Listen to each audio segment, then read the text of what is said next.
Hi, I'm Jim Drew with cbmstuff.com, and you're listening to the Scene World Podcast.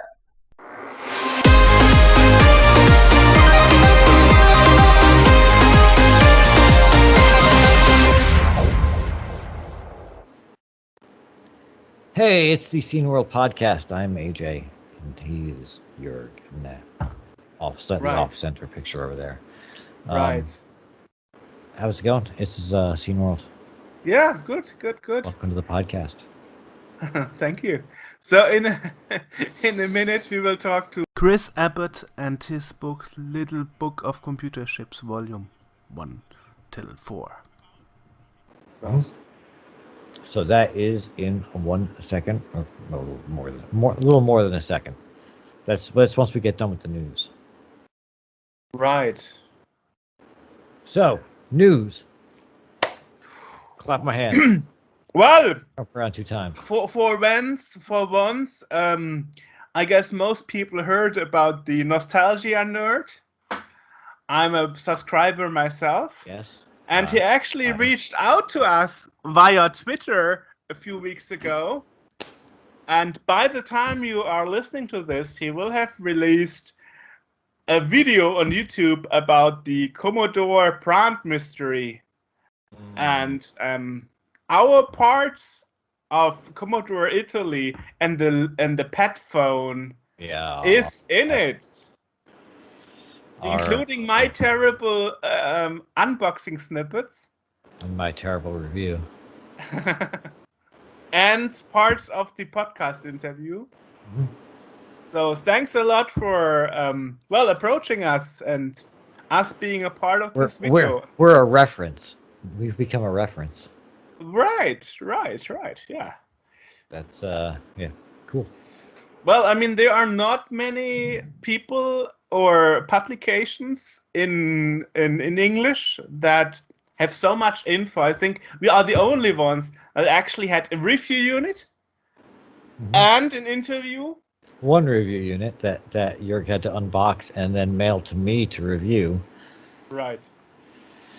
Instead of 2. Yeah. It's true. But yeah. But then you had to pay the return shipping. And don't even talk to us about sending it back, because that's a whole other story. That's just okay. Right, well, let's not even get into that. Alrighty. Yeah. Anyway. Yeah. So that's that, and we will link to that. And other news, unfortunately, sad news. ASL, a Polish coder that was known for coding Rigor, which is a 3D tunnel shooter on the Commodore 64 that unfortunately never released. He died recently. Shit. Yeah. Nothing is known yet why, but he did. And I actually was in touch with him like over 10 years ago, asking him about completion of the game. And he said, like, no, the discs are not anymore, so there will never be any more than the demo. You can get it from games that were in 64 if you want to watch. We've gotten to the age where we're watching people start vanishing, and it's not. I don't like it. Well, I mean, it depends if it's on old age or if it's illnesses. Like Derbyshire Ram, he died at 70 because of cancer. Right, but I'm saying, like, we're now, in the roughly 40-ish age bracket, and we're watching more people go than we would have if we were 25 or even 30. True. The older we get, the more people that we know and have known tend to pass away, and it's a shame. The C64 Legends page also has people that died in the early 90s in their 20s or so. Yes. Yeah. So absolutely. even then, you have things like accidents and stuff. Oh yeah. Oh, good Lord, yeah. But of course, yes, you are right. I mean, the more your age progresses, the more people die that you had to deal with. Remember Scope back in like the late 90s? He was in his 20s, I think. Just a freak accident. I remember that being a huge thing when it happened, because a lot of us had contact with him, and he was, kind of an up and coming graphics guy, and just Well, can happen. yeah, or Shane Fell, who's a member of Style, who flipped his car and disappeared and is still missing. Ooh. Nobody knows what happened to him. There's podcasts, there's all sorts of stuff about it. There's a Facebook group to try to find him. He's been gone for about 20 years now, I think. Wow. So, yeah, I mean, stuff like that, happened back then, but it happens more and more the older you get and the older the people around you get. True. I'm one of the youngest Commodore 64 users. Yeah. Because in 1990 I was just 8. And that is why people often look at me and say, like, you grew up with the Commodore 64, you are too young. Yeah. So I started using it when the commercial gaming market was on the decline already. Yeah. Yeah, I'd say I'd probably fit in that same thing because I'm only a couple years older than you. I got mine. Not really. You had 86. things like BBSs and stuff. All those experiences I didn't have anymore. So BBSs were in action up until the early 2000s, 2005 or so. Yeah, but as a German kid, with no connections to the cracking scene, I didn't even know that existed. I kind of got into it on the tail end, around 93, 94. That was sort of my intro to the BBS scene. Yeah. So there's still a huge difference between you and me. Anyway. Right. So other news is Tronimal just said on Twitter that he is considering doing a pre-order release of the Museum on the Card Game Boy cartridge. Cool. Because he did the sound card for this, the sound, the music for that cartridge, right. And also the Digital Retro Park that did the Museum on a Card announced there are still some units left. So if you want to buy Terry up, of course, I don't think there will be a third batch, to be honest. Yeah. Okay. So hope by the time you hear this that there are still some units left. Otherwise, I will edit out this news piece.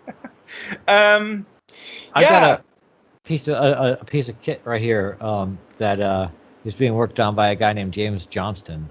It's called the Meatloaf 64, which is a Wi-Fi modem and an IEC serial drive multi-device emulator.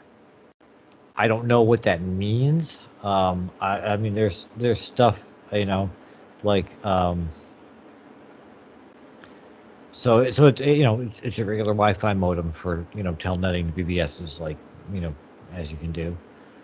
You can emulate multiple IEC devices. It can work as a cassette interface. It can be you do SD card stuff, virtual printers and plotters, uses fast loaders. There's all kinds of crap that it can do, and it'll be compatible with the 64, 128, VIC-20, and +4 for some reason when it launches. And we'll put a link to +4. Learn about it. I mean, it was mostly successful in the East Europe, like Romania and stuff. Yeah. But I always thought the +4 had a different kind of. It didn't have the IEC. It had a different kind of interface. But maybe I'm wrong.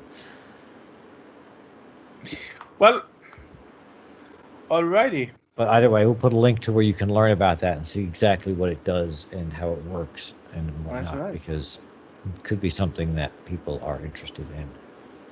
Nice. Alrighty. So if that is all, then let's jump and Shapoo. Phew. We are talking to Chris Abbott again. The last time we spoke to him while we were also talking to Rob Hubbard about his projects, but today we are talking with Chris Abbott himself about your project, Chris, and that's actually a book about Soundchips. 4 books. No. 4 books. You see, 4 books. actually, but today we are only talking about volume The first one, yes, that's yeah, right. yeah. In fact, it was written as 1 book, but then it kind of expanded, so it ended up as 4. There are too much Soundchips in the world to was- scramble it all into one. It was more that each book describes sound chips from a historic range of dates, like 1977 to 1981, but also features games that have those sound chips in them. And what was happening was the space that was being given to the games grew and grew. And that's why if you took all the information about the 88 sound chips across the set, then it would fit into 1 volume. But you add the games to demonstrate what the music was, what they sounded like, and put the QR codes and YouTube links in, and suddenly you've got 2 games per page, and the first volume has 400 games covered with mini reviews and links. And that's just for things like the AY chip and the Atari Pokey and the TIA and some more obscure chips like the one in the Ballyastrocade and the one in the Odyssey 2, which was a really terrible chip. So everything basically without the SID chip, because that is coming 82. In volume 2, it's the first entry in volume 2, which is 82 to 86, and the heroes in that one are the Nintendo Entertainment System, the Famicom, and the SID and the ST and the Amiga. Makes sense, yeah. And lots of arcade machines, because that's when it's in that date period when Marble Madness came out featuring the Yamaha YM2151, which was in a load of machines. That was in Outrun, that was in Afterburner, that was in Temple of Doom. Yeah. Well, I think the system has a name. It's called Sega 16, if I'm not mistaken. That should be the name of the arcade system used at that time for Afterburner and others. Yes, I think so. Yeah. There was a pre-16, and then there were lots of the 32 and the 16A and B and C and whatever. Right. And but the YM2151 was featured across a wide variety of machines from all manufacturers. That was an 8-channel FM chip, and that gives us a gallery of games for that chip that goes from Marble Madness when it was first created, and Atari had an exclusive 1-year license on that to give them a head start. But that chip was used into the 90s. But they from a very early point they found out that the drums were terrible and that they had to add in sampled drums on another chip in order to augment that. And the multi-chip approach in the arcades just grew and grew until you've got some arcade machines around about 92 that have 4 sound chips in. Mm-hmm. 2 of them. Occasionally they have one that's accidental because they've used, for instance, the Sega Drive the Mega Drive graphics chip, which has the Sega Master System sound chip integrated. Right, the Textra Instruments one, yeah.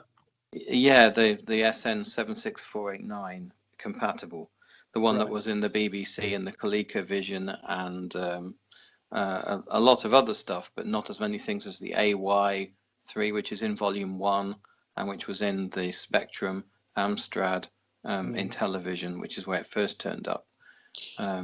And there are not many games for the Mega Drive / Genesis utilizing both sound chips at the same time. Not that many. Space Harrier did, apparently. And Batman, which is my personal favorite. And when I interviewed Tommy Tederico that I hope to release soon, he said like, I used it too. So he felt like defending himself, but in fact many didn't. But anyway, before we go into the depths of Soundchip, perhaps we should start, as we never had this chance, Chris. How did it all start with you and the retro craze and, you know, being into computers and stuff? I mean, that must have been one ago when you were young and stuff. Well, the first arcade machine that I remember seeing was Boot Hill, which was that cowboy shooting game, and that plays the death march when you die. Mm-hmm. And I remember finding that hysterically funny back when I was like 7. And okay. but that sound chip is out of scope of this because it was discrete circuitry, and so we start with the TIA in 1977 and go from there. So yeah, started there. It was always exotic seeing arcade machines when you used to know you didn't have 10p's, so you just stood in front of them and pretended you were playing during the attract sequence. I'm sure we all did that when we were poor. Yes. They didn't make any sounds or music during the attract sequence, which is annoying. Yeah, except me, because when I was young in poor Germany, they forbid arcade machines and pinball machines for people younger than 18. Yes. So I never had. This. So I never had a chance to actually embrace that when I was young. They actually came out with this law in '85 when I was just 3 years old. And why was that a law? To protect the youth, because they thought that arcade games and stuff are violent and things. But you're talking about pinball and stuff too, though. Well, I mean, they would be in the same location, so. Well, in England, they banned fruit machines. They put an 18 limit on them, except at the seaside, where certain machines, I think, under a certain amount of cost could be used at the seaside, but not in general. So you had like 18-year-old arcades. Coin-ops could be anywhere. You used to get them in cafes and stuff. Interesting. A different situation. Interesting. Well, it is it is everywhere, I guess. But they were always. It was always exotic seeing them. It was 6 years between seeing the first coin-op and getting the first Atari 400. Oh, the Atari 400 was the first computer. Okay. That I had, yes. I mean, if you don't count like a binatone Pong machine that just played Pong. Of course. And yes, the Atari I loved, and met the Commodore 64 a bit later when it had come down in price long enough for my friends to buy one. I think I saw a Spectrum before that, because I was at school and a friend had one. So yeah, the ZX Spectrum was a big competitor to the Commodore 64 in UK. Yeah, but now the Atari that I had actually had while not, it didn't have the SID chip. It did have pokey. Decent. Yeah, it had decent audio. It wasn't terrible. It was underused and grungy. Yes. They have the TIA and the pokey both have this thing called distortion, where they take a square wave and then they vary the period and spacing of the square waves to make a grinding sounds or engine sounds or just regular sounds. Yeah. They were both J minus chips, so that's where that went. Yeah, that was released in 1979, but it didn't really hit critical mass until '82 when third party software started and the price came down. Right. Now grungy, as you mentioned, is how I often describe the SID chip. It's got a really kind of a, I always loved like the really heavy like kind of bass farts and stuff that it could do. Yeah. I mean, But- it's got a much wider frequency range than some of the other chips because Right, it's got a 16-bit frequency register, and a lot of the others have. But like you just mentioned with the 10, Atari, 12. it was Yeah. kind of underused until the third parties came in. Because if you look at the original, like the early Commodore stuff, it was mostly just bleeps and bloops, or just your noise, and not Yeah. really like really good music until the third parties started coming in and figuring out what it could do. Yeah, definitely. There was some complacency, I think, but also it's because no one knew any better. Mm-hmm. There'd been no one to show the way and set the standards, and that's where people like Paul Norman came in and Yes. showed that things could be. You could do an original film soundtrack on these Yeah. ships. Yeah. But the interesting that you talk about it. The first commercial game that really utilized the filter of the early SID chip was actually Alien, and the composer was Paul Clancy. That was What year? 84. 84. 84, yeah. I don't know. I think David Dunn was using the chip with a filter around the same time, possibly before Aliens. Yeah, but you're right that Paul Norman didn't use it. No one in '83 was using it. Yeah, And that comes partially because it wasn't really, from what I understand, the SID wasn't all that well documented because it was rushed. So, yeah, like to this day, there is still, I've seen some debate on how many voices it actually has. And it's like, well, it's 40 years old. We should have figured this out by now. yeah. It's there are. They'd originally planned for it to have so many more voices, but yeah. Cost reduction and time ran I think it was out. mostly time, yeah, because it was Yanis that designed it. Bob And Yanis. yeah, I think he had like 16 voices like planned for it, and then they were like, no, you need to get this thing ready by the CES show, and so it was like, all right, well, we'll just throw in what we got. Right. yeah. And there was one show where they took a SID synthesizer that had, I think, 3 or 4 SID chips in it, and each SID chip was doing one voice, but with 3 oscillators. Was because Bob Yanis always wanted to get into the synth thing and get SIDs into synthesizers, but it didn't really work out. So he just went and co-founded his own company in Sonic to do precisely that. So yeah, and the one Ensoniq synthesizer essentially did have something that sounded very much like the SID, or it enhanced SID running it. yeah, well, if the story of the Bob Yanis chips is quite interesting in that you end up with one of his chips in the Apple II GS, Uh-huh. The ES5503, I think, and that was also heavily it had some very weird features. I mean, it didn't have a lot in common with the SID chip, but you could see where he was coming from, and Right. it did have the ability to do esoteric synth things that no one ever used. Partly because Apple was a really bad. There was a gateway to using the chip. They couldn't. The speaker was only mono, even though the chip was stereo. Right. For instance, and you had to communicate with the chip through Apple's own API. You couldn't low-level drive it that much, as far as I know. But also because Apples were really expensive, and the development was there wasn't the same thing that happened on the Amiga where it democratized music.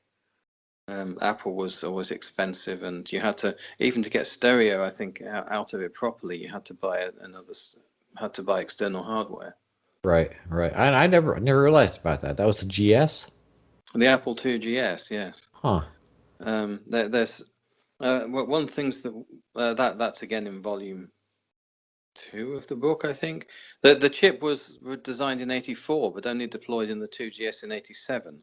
Right. So it kind of skips volumes a little bit there. In the end, most people ended up just playing, bringing over tunes from other platforms. But there was there was a tracker or two for it. But it had like wavetable synthesis and some esoteric features, but everyone really just used the sample playback. I mean, bringing games, for example, from other platforms was a thing that happened quite often. Think about heavy driving coming from the ZX Spectrum to the C64, or Karnov. That was also a Spectrum conversion, or Chase HQ was also horrible ZX Spectrum conversion. So that was actually a thing sometimes back in the 80s to save money, to convert whole games from the ZX Spectrum to the C64, and the results were always horrible. There's a couple of interesting things about conversions in the book, because we cover, that the MSX had the AY chip, and the ST had the AY chip, and the Spectrum 128 had the AY chip.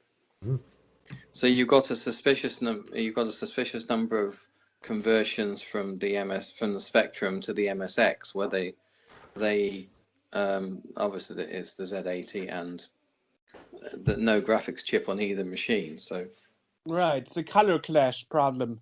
That's what it's famous for. Sometimes that was ported across, as far as I gather. But they also often didn't actually port the AY music. They ported the 48K Spectrum Beeper version. So you had a Spectrum port that both ran very slow and sounded rubbish. Okay, I didn't know that.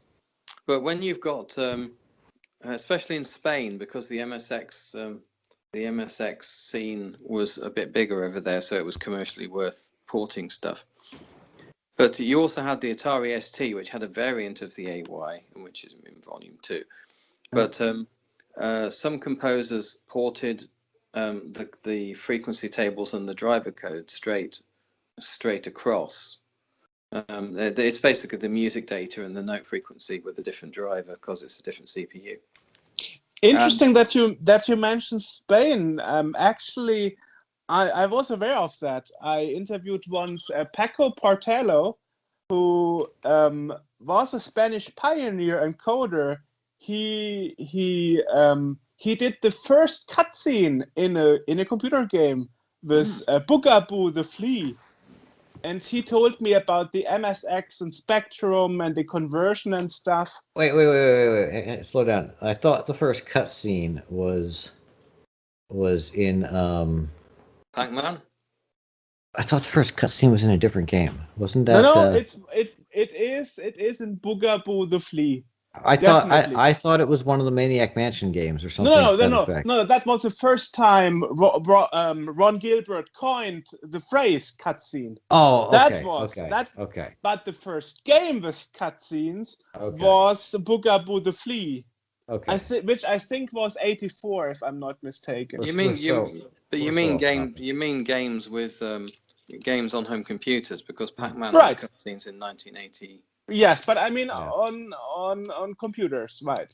Yeah, on home computers. Yeah.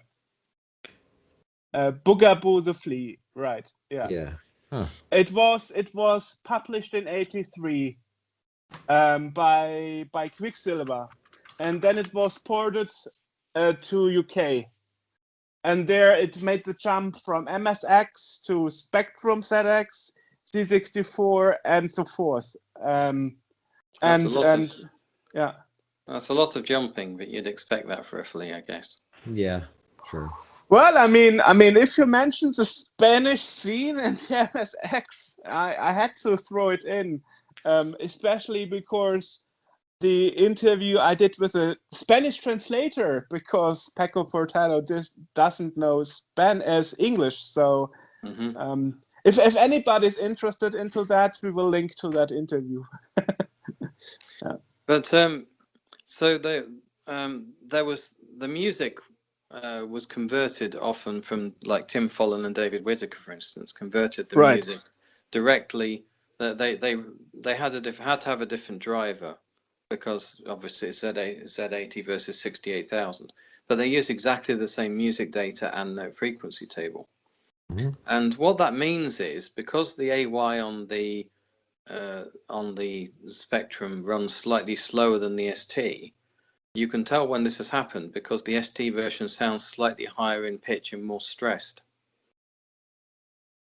Yeah, but that is also the case with later games, like when Super Mario Bros. was ported actually to the Mega Drive some years prior to today. That also happened because they really reused the same tones and instruments, but since the Mega Drive had different capabilities, it sounded different. Yeah. That is actually something. So back to the book and Soundchips. Yeah, and stuff. we've gotten way off topic. Yes, we're talking Yeah, well, we're talking about the book.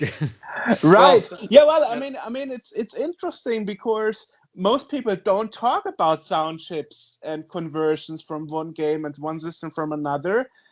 So this sound chip focus is totally new. People mostly focus on graphics and stuff, but I've never heard about books that focus on sound chips. So No, this is the first one. right. And it's the reason I found it interesting when I started looking into it is because it's as much a story of people and the people and companies and business decisions and the development of gaming. For instance, though, when General Instrument were first marketing the AY chip, they marketed it as an optional extra to a computer and just advertised it as for sound. That's probably one of the reasons they didn't put a slightly better frequency register into it. Interesting. And that they had no idea what it was going to come. And eventually what happened is Mattel came along and essentially converted their reference design into the Intellivision, and then it got started from there. And then Texas Instruments felt like they had to compete, and so they produced they'd already produced the chip in Space Invaders, which was the 76477. Anyway, and that they designed that at the same in sort of conjunction with Tato to go in the machine, but it only powered the UFO noise, and it was a completely analog chip, so it was really difficult to control on a computer. There was only one computer that put that chip in, which was the Swedish ABC 80, I think, or the Luxor. So you've got a chip that was in Space Invaders that was just doing the UFO, and all the other sounds, which all had their own volume knobs. So if you're an arcade operator, you could actually adjust each of the sounds individually. And then later on, there was the digital chip, which was the one that went into the BBC Micro, the ColecoVision, and the Master System. Yeah. But and the Master System sound chip, I think, was this Texas Instruments one, if I'm not mistaken. Or? Yes, that one that had 3 voices and 1 clanky noise channel. Right. Whereas the AY3 had 3 voices, and any of them could have noise mixed with them, but there was only 3 voices. Yeah. And the pinouts on that could all be taken individually. So you could technically make stereo, but no one ever did. The Spectrum just mashed the sounds together coming out of the chip and shoved them off somewhere. Mm. And the biggest, the most impressive chip probably during that period. I mean, the AY was not impressive as such, but it was used impressively later. The most impressive chip was actually the Namco WSG chip that was in Pac-Man, because that was a wavetable chip that had like tiny samples, and they weren't oscillators generating mathematical waveforms. They were actually, that's why no one had heard anything like it, because all the samples were kind of like hand drawn. Right. So the siren at the background of it is a triangle wave. Nothing had ever done a triangle wave before Namco's WSG, except when they decided some of the discrete circuitry in, say, Galaxian. Discrete circuitry being when they just basically put some resistors and electronics on the board to create a particular sound, rather than have a chip which was a programmable sound generator. Right. Wow. Yeah. Oh. Well, it must have been many, many years, Chris, to gain this knowledge about the sound chips of all the systems and stuff. Not really. I started in January. Really? Well, what happened is I've got ongoing projects that I need to finish, but I'd basically come to the end of my Commodore 64 remix bucket list of things to do. I'd done the orchestra thing, I'd done the Rob Hubbard thing, I'd done everything else, and it was time to spread the wings a little bit and see what else was out there. Well, once you've done this sort of thing, SID looks a lot smaller than it did. But it's also nice to see the history of the chips and where SID was actually truly special. But it wasn't the only chip that was special at the time. There was a much more obscure chip called the CEM3394, which was in Ballet Senti machines. And it's basically a synthesizer on a chip, a proper synthesizer on a chip. And it can do the same waveforms as SID can, except you only get one voice per chip. So the Ballet system had 6 of them. So you had like 6 3-oscillator synthesizers. And in the end, people programmed them and they sounded just like SID anyway. So that's that really. And because it couldn't do noise, they had to stick another noise generator in. But that was a nice chip. That was fully analog, and they had to put another chip on the board that was an analog to digital controller chip, so that the CPU didn't actually have to think in terms of volts, but in terms of like zeros and ones. Right. They were using a lot of synthesizers, weren't they? Yeah, I mean the Curtis chips were in quite a few synthesizers. Yeah, there were a couple of other interesting chips which had come over from home organs. So you've got arcade games sounding like home organs did. There was one where you could like play every single note at once if you wanted to. That was like 14-note polyphony, but you wouldn't want to because that would sound horrible. So you're not only thinking technically, you're thinking musically. And in terms of like quality of soundtracks, I think it took a while for soundtracks to become become chunky and long. It's no wonder Outrun went down so well, because that was one of the first ones that had the stuff Atari was doing with Marble Madness and 720, which is when they had the 8 voices and they were determined to use them. Right. It reminds me, and we'll chop this part out. I saw a comic one time where, a dad is describing heaven to his kid, and he's like, "Oh, it's the best. All the best bass players in history are there. McCartney and this guy, the guy from the Who, and all these people are all there, and they're all playing bass at the same time." And the kid's like, "Wow, what's that sound like?" And the father's like, "Absolute shit." Well, we should also mention we have a co-author called Andrew Legend, right? If that is how it's. Yeah. Okay. He's a historian of games and an expert on his favorite things are the Spectrum and the SNES. Oh, you also say SNES. Oh God, he said the SNES. God. Damn it all. The SNES. Like a YouTuber. Oh. Sorry. No problem. So we've had an internal argument over whether it's the SNES or the Super NES. In the US, we usually just called it the Super NES. Yeah, right. Or the Super Nintendo. Yeah, Super Nintendo. Yeah, but apparently we never called the original Nintendo. It was just either Nintendo or the NES. It was never the NES. So. Yeah, well, in Germany we said NES, but we never said SNES. That had an interesting but infuriating sound chip that was really difficult to use. Really? You mean the polygon thing? The Super Nintendo. It had the audio chip was like a coprocessor. So at the beginning of the game, the game had to. Normally, what was happening in the game is you'd have the game loaded, and then the game would access the sound chip directly and produce sounds. But in this case, the job of the bootloader in the game was actually to upload data to the audio chip, which was a complete program. So you'd have 64K RAM on the SNES chip, which is the SPC 700. But that had to contain the samples that you were using, and it was basically just sample playback. Yeah, that's what I wanted to say. It's not a synthesizer; it's more sample playback. Yeah, but that 64K also had to contain the driver data as well. Mm-hmm. Yeah, and it was more difficult because later on there were drivers that could swap out the sounds dynamically without causing a pause, but not many of them had that.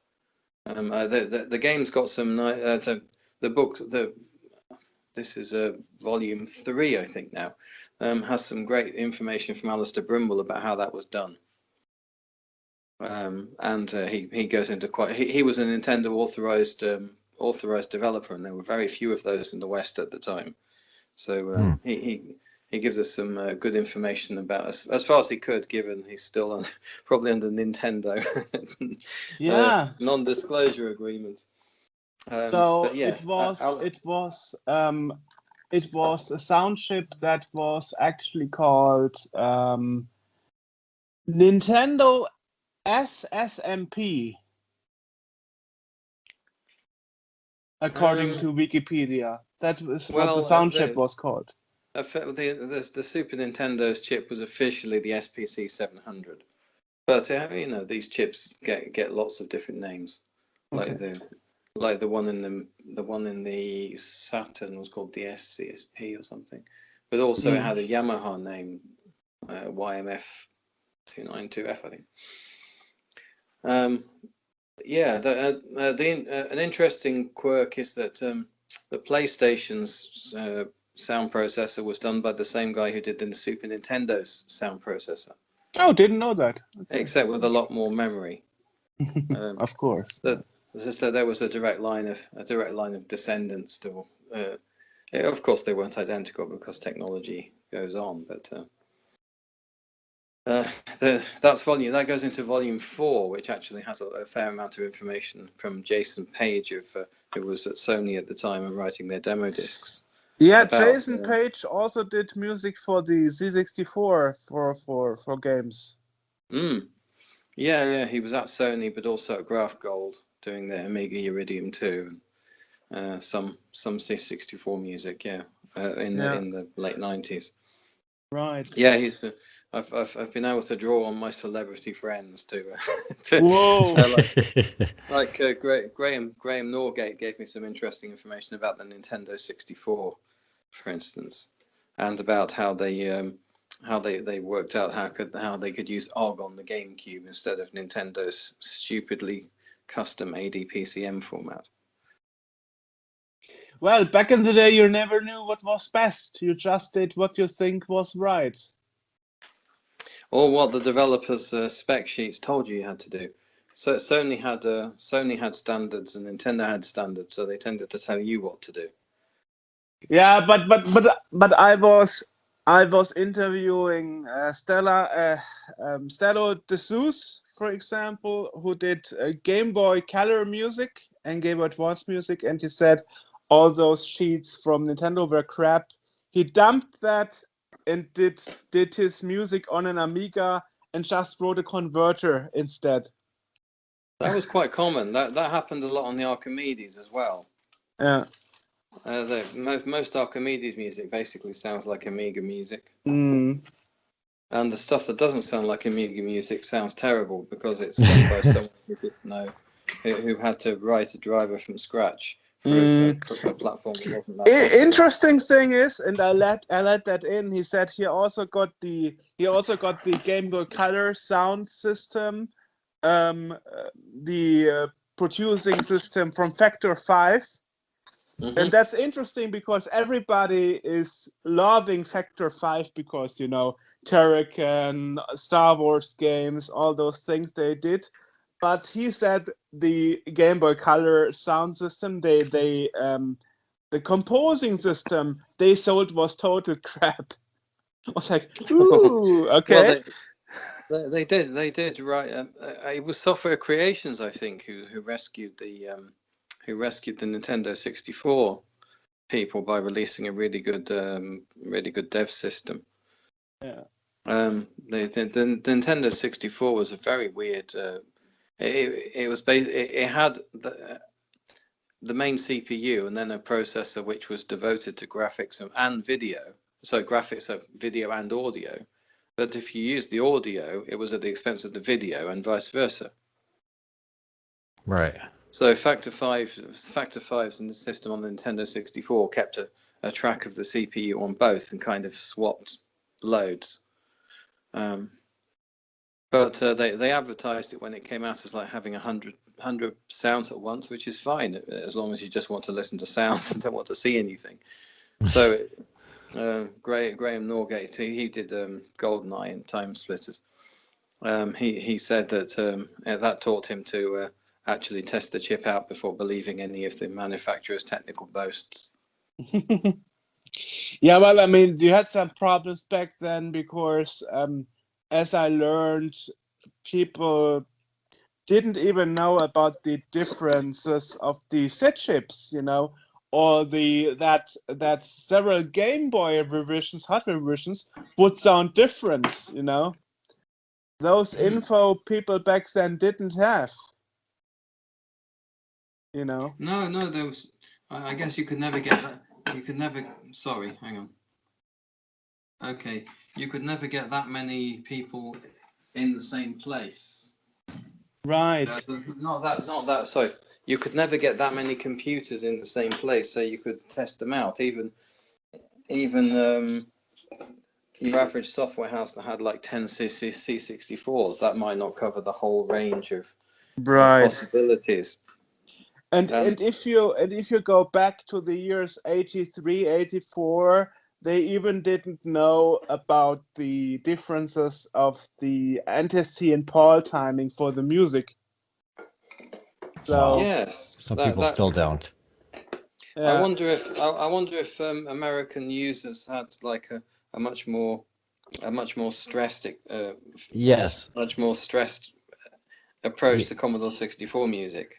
Well, you know what it was? It was I grew up hearing C64 music as it was supposed to sound, and then when you know, after I had stopped using the C64 as my primary machine, and I got an emulator and had it in, you know, they defaulted to PAL mode, so you could actually hear, you know, the stuff as it was. Everything was too slow. Like every game was too easy because I had gotten used to playing it at like, you know, slightly faster, and the music was just wrong because I was used to hearing it just that much quicker.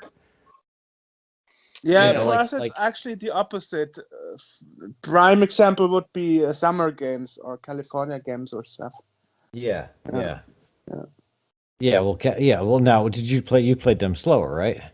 Yes, yeah, and also the music slower. And also Maniac Mansion was slow, and Zack McCracken was slow. Well, they were slow just in general, but like winter and summer games and stuff, that may have made it. Did that make it easier for you to play it slower? No, I mean what mostly the companies did is actually fixing the speed of the graphics and the game itself.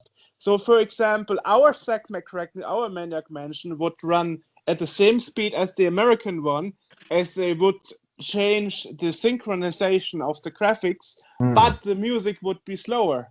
Oh, okay. And except for games where you can't because you don't have enough resources. For example, Test Drive, the whole Test Drive series was totally slow in Europe. Yeah. And it was like, how can you play a racing game like this? It's so slow. Well, it was slow in the US too. I mean, it's just slow. but still, in the US, it was 25% faster. So it was still a way better experience, you know? Yeah, I suppose, but it was Yeah. still pretty slow. It's nothing like playing it with a super CPU or something. Right, yeah, but with the Super CPU only could play Test Drive 1 because the other ones used illegal opcodes that would crash the Super CPU. But yes, it's definitely one of my favorite usages of the Super CPU to play Test Drive 1. And they were smart enough in 87 to have a frame rate limitation coded into it. Yeah. Which was very much foresight for 87. Yeah, that was. Because many games don't have that, like Mercenary or Stunt Car Racer, and they would run too fast on a Super CPU. Yeah. But a Test Drive had a limitation of frame rate. Right. Right. I see you just sent a comic. Yes, that was the one that I mentioned before. Okay. And we'll cut this part out again. Well, we could leave it in. Why not? Give props to onegianthand.com. I mean, it's an interesting topic. It never spoke about Soundchips so much, except of course if I was talking to a composer, but never about a range. Yeah, well, a lot of the composers,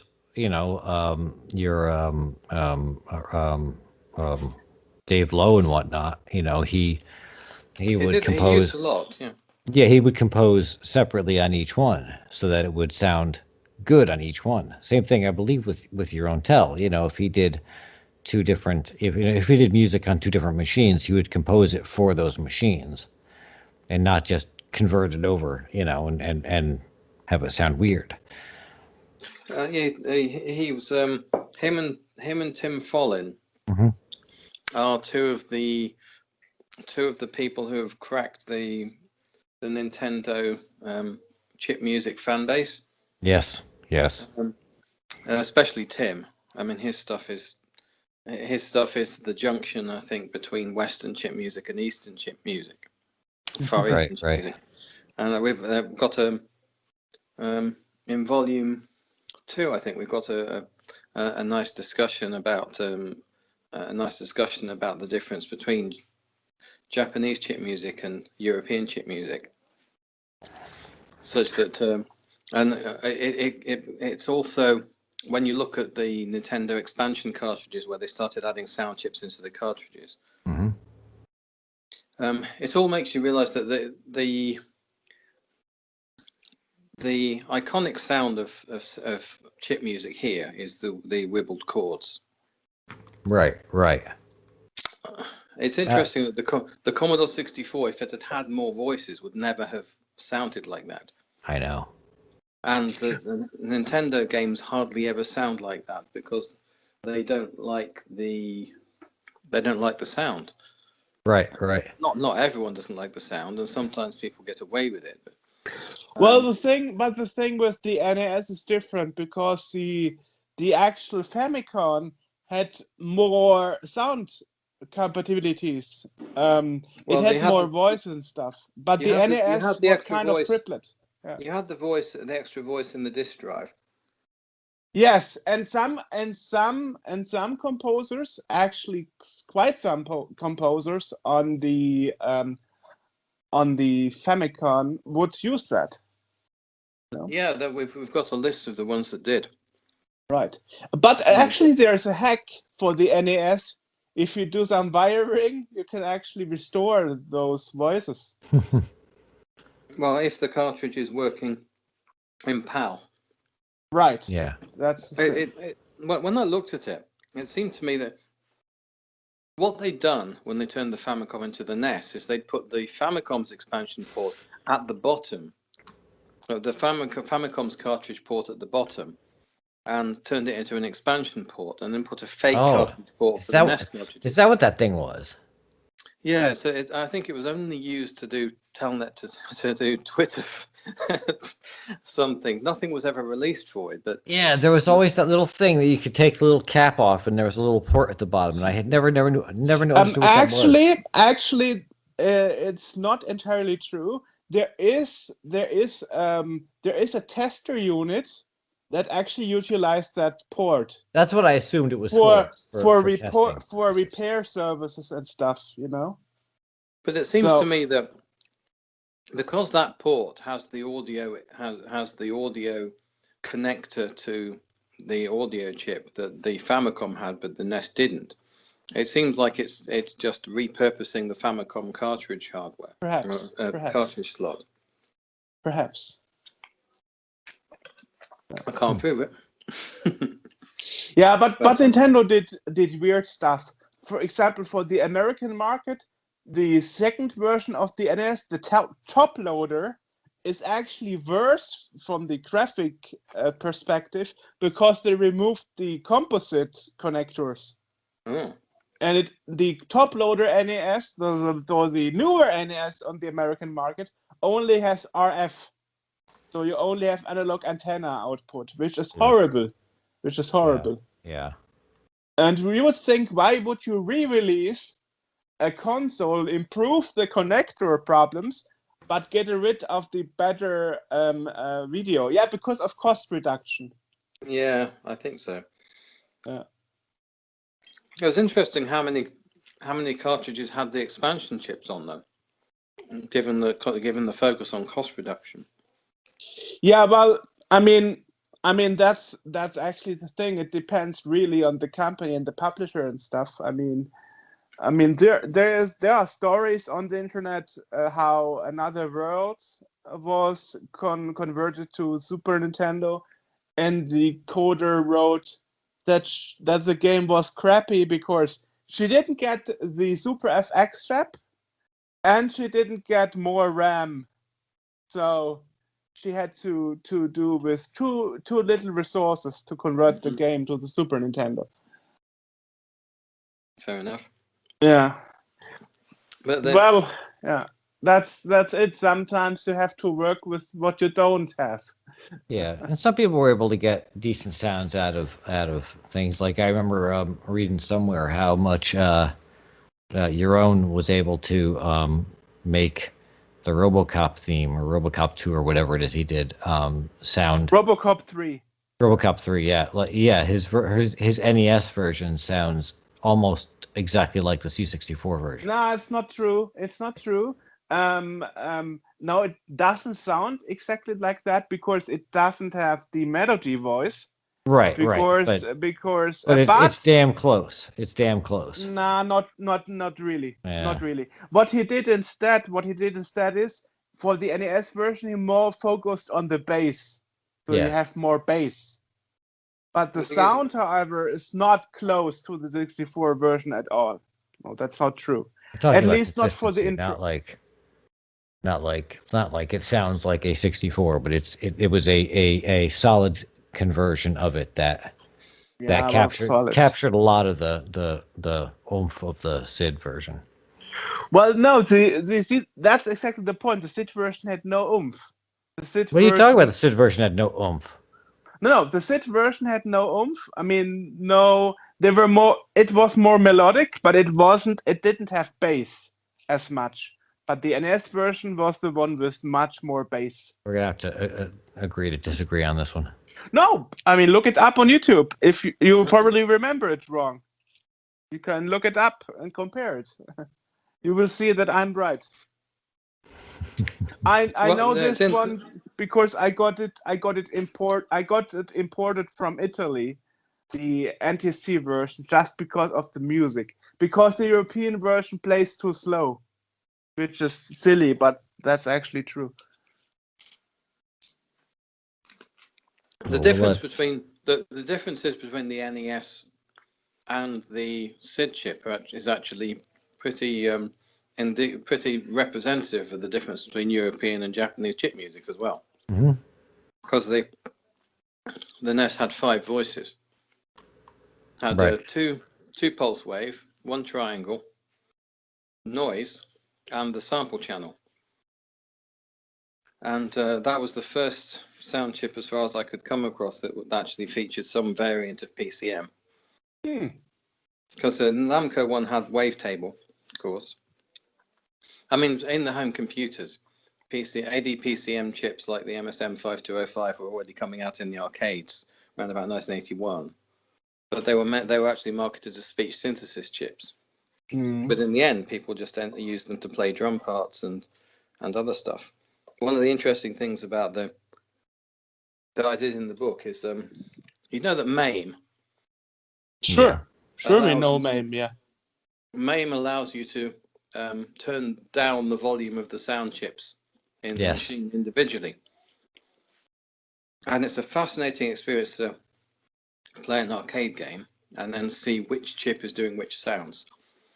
And to save people the bother, I went through the ones we were covering and actually list which parts were done by which chip. Wow. When it comes to multi-chip systems, I mean the biggest multi-chip system I came across on the first volume was Gyrus, which had 5 AY chips. Now that's just that's devotion. Yeah, to that's beauty. yeah. And talking of speech synthesis, we also cover in volume 1 home speech synthesis and arcade speech synthesis. So that kind of goes out of the date range a little bit because the speech synthesis covers things like Suicide Express on the Commodore 64, Indiana Jones' Temple of Doom in the arcades. Ghostbusters. And Ghostbusters, there's the story of the nuclear physicist who did the speech in Berserk for $1,000 a word in his spare time, and then I know, yes. I I interviewed Forrest Moser, Excellent. who invented speech synthesis. Yeah. Well, Texas Instruments invented it. Really, he just invented a variant of it. What do you mean? He did what? Williams released their HC chip 55516, I think, before Berserk was created. But then I guess Forrest did the patenting back in '77. So yes, I guess he probably did have some claim to that.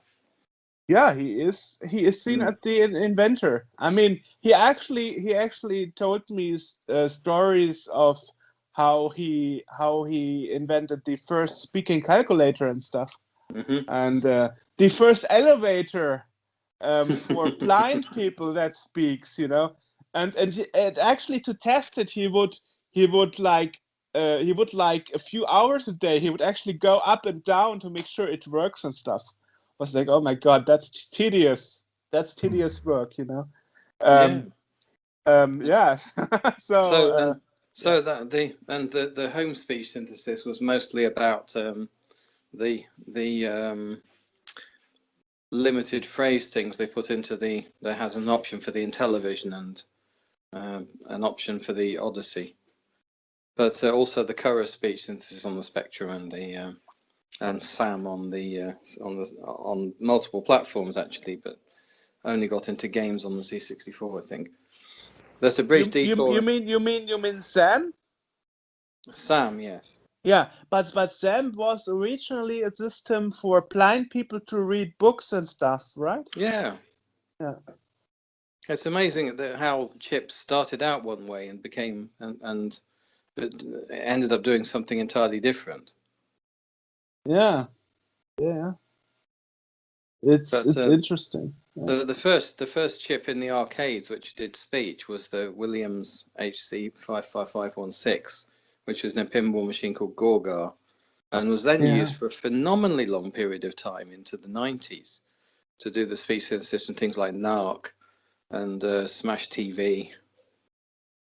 So that's I'm really impressed with how the emulation doesn't do it justice. I think that chip, it's kind of like analog and handcrafted and stuff. Yeah, that's the problem with the emulation. The more analog the sound chip is, the harder it is to emulate it. Oh yeah. Yeah, emulation messes up a fair few of them, but you can still get the gist. I think the Bally-Astrocade sound chips are interesting. That's the one that ended up in the arcades in Gorf and Wizard of War. I mean, the thing is, there will be a time and date where there will only be emulation and no really physical sound chips anymore. The hell you say? Yeah. There'll always be some, but I'm grateful for the emulation, frankly. And made writing the books a lot easier because I was able to mine the metadata to create a master list of which machines use which chips, which I could then use both to find out which chips I should be writing about and also to isolate which games should be were ideal specimens to put a picture of in that section. So although all this sounds really technical, sound chip wise, and indeed there are technical sections, about 80% of the book is screenshots, mini music reviews, and links to YouTube, to playlists and long plays. So it's like it's a very portable book. It's like 15 centimeter. It's about the same size as a 7-inch single, basically, slightly smaller, 6 inches. I wonder, did you already finish all 4 volumes or just volume 1 for now? I wrote the content for all 4. Volume 1 is the only one that's been laid up so far. Okay. But the content was finished for all 4 because I wrote them all as one book. Right, that's That had to be split in. Right. But you are not selling all 4 volumes at once. You are going at one after another. Yeah, so I was advised that was the best way. Yes, because otherwise I would need a second job for all the other stuff I need to buy. Well, the book is only £15, so it's an impulse buy. Yeah, but if you buy all 4 of them at once, then it wouldn't be an impulse buy anymore. No. Right, that's the thing. Right. Martin Galway's favourite observation is that the book will be very good for people who want to go to the toilet and have some entertainment. Nice, because they can go to the toilet, sit down, read the book, bring out their mobile phone, scan in the QR code, and then listen to a YouTube thing. This might cause, in later volumes, some of the playlists it links to are like an hour long, so that might result in some very long stays in the toilet. Nice. Yeah, well, I mean, there are situations where people couldn't get off the toilet anymore, but let's not talk about that. Yeah. Well, that's really interesting. That's amazing. I mean, a lot of book stories lately. So I saw you already offer it for buying it via Chris Wilkins, actually, and it seems to be like kind of a crowdfunding to cover the printing costs or something. Yeah, that's to cover the printing costs, and after that, after the end of that, it'll just go to normal ordering. So it's an alternative to Kickstarter and Indiegogo. It's kind of a mixed bag. Well, it didn't feel right doing another all singing, all dancing Kickstarter, because I've still got another book to write, which is the Rob Hubbard one, which is already 300 pages in Google Drive, so that's scaring me a little. Wow. And other stuff to fulfill, so it didn't feel right going back to people asking for more money. And Chris Wilkins is a great bookseller, and he's got it going on. He knows who to use to press it, and he's got the space to when the books come and can package stuff. Yes. All that stuff which people never see, but which is a complete and utter pain in the ass. I know Chris Wilkins. Yeah, I worked with him together for the Oliver Twins game releases, doing some testing. So I remember that bit. Yeah. So that's it seemed like a good idea. Plus, he released the little book of Spectrum, and that's the template we used for this. So the two Chris's worked together on this one. Nice. Yeah, we did. I sell the digital version at c64audio.com on my own. That's mostly because for tax reasons, in the sense of like books are VAT 0 rated in the UK, but as soon as you stick anything on it which is digital or CD or whatever, suddenly it's taxable. So it's a really bad idea to add extras to books. You could you add one little thing and suddenly it's 20% more expensive. So I'm quite happy selling the digital version, which is finished. So people can already buy the PDF and read it from cover to cover. Well, I already pre-ordered the physical one, so I hope it's good. Well, I can send you the digital one now. I know you've done that. And anyone who did order the pre-order the hardback is welcome to ask me for a free copy of the digital one, because so it's easier to click on the YouTube links, on the playlist links. On the digital one, yes. Yeah. All the QR codes are hyperlinks as well. So. Nice. So I can actually use my camera on the book and scan the QR code. You can, but if you're using the PDF, it's easier to just click. Nice. But very thoughtful of you. You've got the option. Nice. And it makes reading the book a very much more interactive experience. You could just flick through it, see a game you like. Oh, I haven't seen that for ages. I wonder how it sounds again, and go through, like Spy Hunter, for instance, and go back to how did that work? Well, I'm an old fart. I like paper, I must admit. Sure. And that's what the QR codes can be used for in the toilet. So right. If you hear more toilets with Spy Hunter coming out of them, you can go, and then we've succeeded. Right.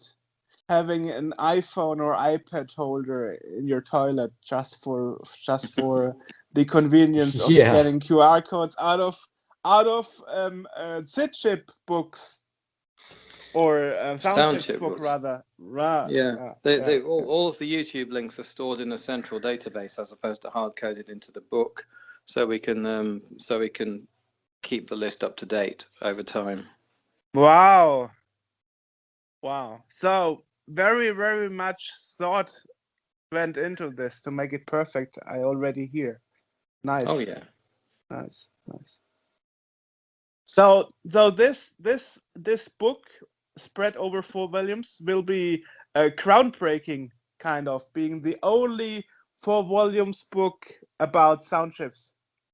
Yeah. There's been other books that are about chip music or the culture of chip music, but there hasn't been anything that basically just lists the chips, describes their features, tells fun facts and stories about them, and then it illustrates the games that contained them. Reminds me a bit of Brian Becknell, who was groundbreaking the computer books when he released The Rise and Fall of Commodore on the Edge in 2005. Mm-hmm.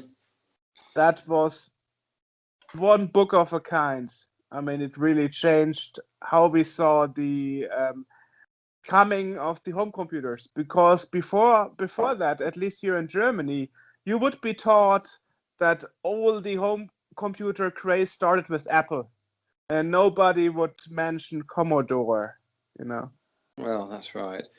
Actually, one of the reasons that computer music took off in the end was the VIC-20. Right. Okay. And that's because the VIC-20 forced the TI-99/4A and the Atari 8-bit series to reduce drastically in price to compete, which meant it got into more homes. Didn't know that. Okay, interesting. And the VIC-20 sound chip is fascinating. It's Bob Yanis's first chip, and it's got some very weird features.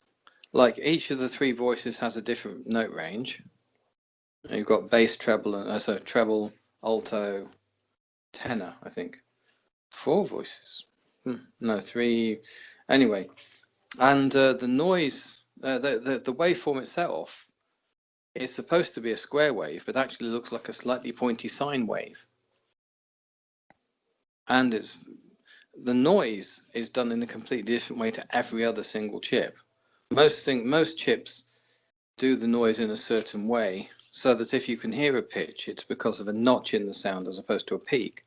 But the VIC-20 just takes the frequency you're trying to play and just adds randomness to it. But yeah, it's a noise, honest. So it sounds like it switches from going do to and it's no other computer. In the book, we've got spectrograms that actually show the differences between the various noises, and a link to a video where you can hear them. And it's the difference in noise waveforms between computers is quite dramatic, and kind of explains why the drums that people were doing sounded a certain way. The AY is very hissy, the SN is very clacky, the SID is probably the most flexible noise, and then you've got the grindy TED and the even more grindy Atari 2600. What was the sound chip in the VIC-20 called? It's the MOS 6560, I think. Ah. So catchy. So it didn't have a sound like SID or Paula or something. It was part of the graphics chip. It had its own little corner. Similar to how they did the TED. The TED also did graphics and sound. Yeah. The VIC one was, but the VIC was it was underused, but that was because, again, people hadn't really heard examples of soundtracks to copy from or take standards from, and and no one had written the drivers, and there wasn't enough memory anyway, and no one writing a decent soundtrack wasn't a prerequisite to selling copies of the game. Reviewers would not really mention the music as a selling point of the game. That only happened a lot later. Right. And that's when, once music became a competitive thing, that's when even Spectrum Beeper games had to start upping their game. That must have happened because of Flight Simulator 2, right? The engine noises of the plane and stuff. Nah, that was. They were pretty good. They were pretty good. Are they? Yeah. Yeah. I don't know. I don't know myself. I didn't come across that. You never played Flight Simulator 2? Oh, shame on you. I know, right? Oh. Well, there's no music. It's just. One of the other we cheated a bit in the book in that we've got a section on beeper tunes on the Spectrum. Oh. Including the ones where the beeper was used to play multi-channel music. I mean, there are some prime examples. I mean, think of Zack McCracken for the PC speaker. They even got the snoring sound of the intro correct. I was totally fascinated, you know. Well, if you give any computer programmer something that does on-off, all they see is a waveform that hasn't happened yet. Right. But we've actually got a really good article by Mike Clark, who worked at Psygnosis. Oh yes, we know him. He's done us a great article on sample playback through speakers. And the key to it is that if you imagine a speaker can be on or off, right? Right. But it can't be on or off instantly. It has to travel through space to do it. There's a delay, yes. There's a delay, and if you can time it right, you can make the speaker not go the whole way. And that's the key to being able to generate a full waveform when you've only got zeros and ones. The example he gives is Flappy Bird. If you press the button, it's a 1. If you're off the thing, it's a 0. Now, if you've got gravity that's actually performing the same function as what's called a low-pass filter, it's providing resistance. And so you can cover the whole range of the screen by pressing zeros and ones with appropriate timing. And that's how it was. That's how Mike explained it. I learned a lot today about Soundchips. I didn't know that. Yeah. And there's loads more. There's a fun fact and a new fact you didn't know on every single page of this book. How many pages? First volume, 326. Wow. But as I say, 80% of it is screenshots.